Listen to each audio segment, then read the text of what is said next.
Okay, welcome back. If you don't need a drink today, I don't care. A lot of people say, Johnny, how could you have a drink in the middle of the day? Hey, it's a liquid lunch, and if there's ever a need for a liquid lunch, today's the day. So here's the serious dope, okay? And I talked to my buddy Vito Fasella this morning. He may be calling in momentarily, actually. And Vito enlightened me to some things that I've known about for a long time, but I didn't really think about it. I didn't put it together. Here's a tweet from Donald Trump.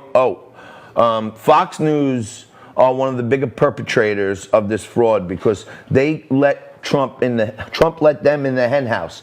And he's been saying for the last couple of months, something's wrong over there. There's a few good shows, but something's wrong.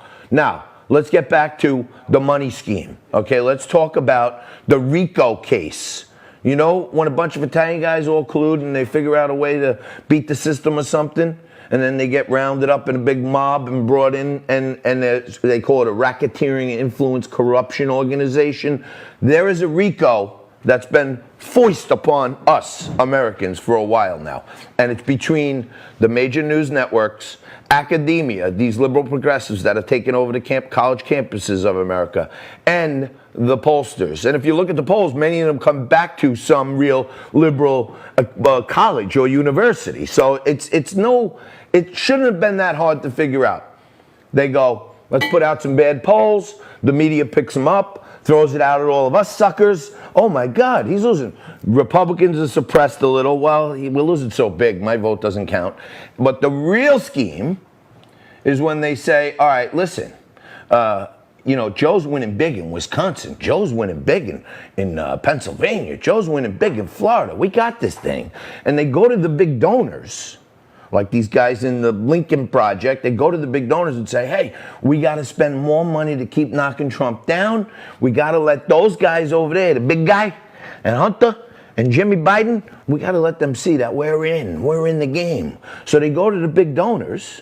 And I've been part of it. I've seen it. I know how it happens. I didn't realize that it's a self-perpetuating cycle that they get the money and they tell everybody if you want to have a little influence, you got to write some big checks, or they call them bundlers. You know what I mean? Not to make it obvious. Go get 50 of your friends and get checks from them and bring them to us in a nice big bundle. And then it doesn't look like anything big, but the bundler now has the influence that he's just peddled for. So the media goes out and reports the fake polls coming out of the campuses, and then the PAC guys who raise all the money, $1.5 billion raised for Joe Biden, most of it through Biden, but it really goes from PACs. And like half the money the PACs raise is spent, almost 60% of it is spent as opposition on Trump.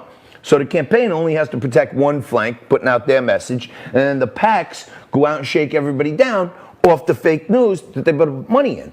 So a lot of people are probably looking at themselves right now saying, what the hell did I do? I wrote all these checks. These guys told me they were up 12 in Wisconsin. These guys told me they had Florida in the bag. These guys told me they had all these things. And at the same time, we're sitting here on the day after election, and we find out that this has been perpetrated on us. And you saw it last night in Living Color. I'm going to show you a little later on. I called and my decision desk, people on the ground, the liquid lunch decision desk called Florida and Georgia at about 9 o'clock last night. Okay, before 9 o'clock, 8:20, 8:30 last night. Okay, on some fragmented information, people on the ground, numbers I'm seeing, blah, blah, blah. Doing comparisons to how Hillary did in 2016 and Joe's turnout in 2020, and he underperformed. So I knew it. Okay, we checked. We've been on Georgia and that House seat for the last year. So I've been talking to a lot of people around Georgia. We got to get Nico. We got to get Bob Barr on, former congressman, former CIA analyst Bob Barr, because he was the Georgia congressman. I'd love to hear what he thinks is going on down in Georgia. All right, bringing you up to speed. Right now in Michigan, they got Trump down by spot 0.6%, with 97% in. So Trump is behind by 30,000 votes. And from what I'm hearing, Trump campaign, very, very optimistic still on Arizona and very optimistic on Michigan, because some of these counties that are coming in where they're relying on a big African-American absentee ballot, You got the Senate candidate there who dragged a lot of African Americans over to his side. So it's not the same disparate breakdown, 60-40 Democrat. It's probably going to be the other way. And that boom, boom, boom. And we get Michigan. Pennsylvania's in the bag. I'm hearing all morning they're up 10, they're up 12. It's in the bag. No matter what scammery they do, we're getting Pennsylvania. Georgia and Florida I called last night. Florida, Fox decided to call Florida with 97% of the vote in and a 4% lead, but they didn't want to. They didn't want to. Okay, one of the networks, I think it was Fox actually, their decision desk called Virginia at like 8:15. All right, and then an hour or two later, they actually came back and took back the call.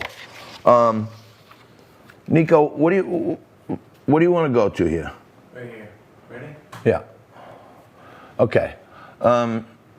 Knew the second cities decided to stop counting ballots last night that I would wake up to a Biden surge this morning. It's happening. You don't shut everything down. You count all night, rotating people.